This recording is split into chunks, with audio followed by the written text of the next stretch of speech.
picture is worth 1,000 words. With the use of aesthetics, a picture can transform from a 2D image into a story. It can portray an idea or an emotion, can illustrate a tough concept, or it can motivate and inspire generations through architectural and artistic masterpieces. Aesthetics can elicit an array of emotion, but each individual has a different reaction to each aesthetic. Aesthetic value is the capacity of an object to elicit either positive or negative pleasure upon an observer.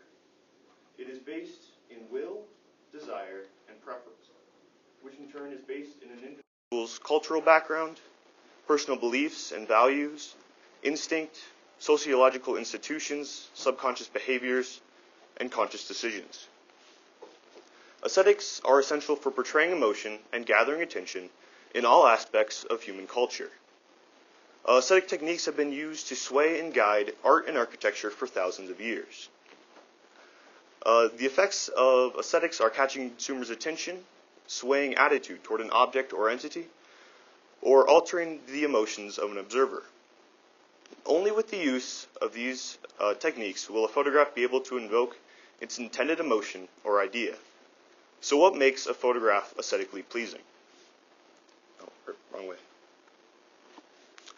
Well, first I'm going to have to talk about the real-world implementations. First impressions are crucial, especially when trying to portray an idea or sell a product. Everything is psychological. Advertising benefits most from aesthetics when trying to promote an idea, or when trying to promote an item which is relatively cheap and has little to no differentiation between similar products. This would be, for example, gum or cigarettes. A consumer is less likely to research these brands or these items, and most likely just use their gut instinct when making a decision. If an aesthetically pleasing advertisement leaves a good impression on the consumer, they will more likely think positively toward that item when making a decision between brands. Aesthetically pleasing advertisements also create loyalty and trust in consumers, which is essential for creating long-term brand loyalty and for selling more expensive items. So the first major element of aesthetics is composition. Composition is the way that different artistic elements, are arranged in a photograph. Composition has the power to sway where the mind will wander and where the emphasis is placed within a photograph.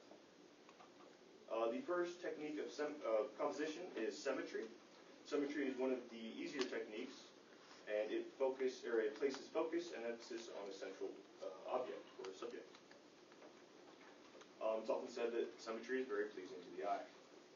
The next technique is the rule of thirds. The rule of thirds positions its main subjects and artistic elements along the offset lines at their intersects or within 1/3 of the photograph.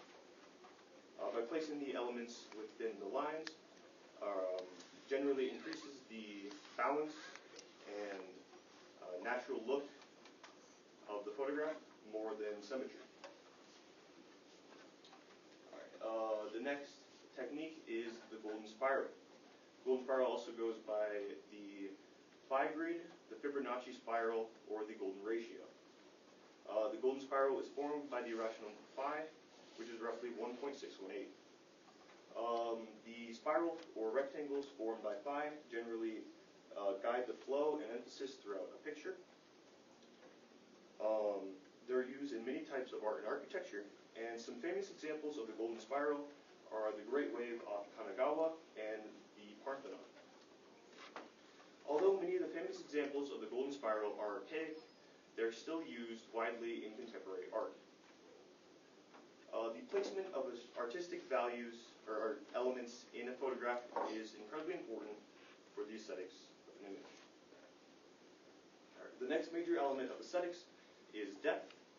Depth are elements on a visual array which aid the viewer in seeing depth in the outside world and in images. There are two types of depth cues, both strong and weak cues. Strong cues are more straightforward of seeing depth, while weak cues are more of a subtle supporting cue.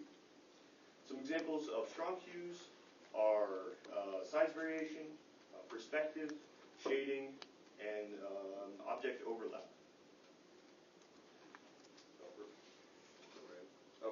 Alright, the next major element of aesthetics is color. color is very, has different effects on different observers. Some prefer harmonious color combinations, while others prefer complementary color schemes. Harmonious color schemes are those which contain colors which are similar to each other.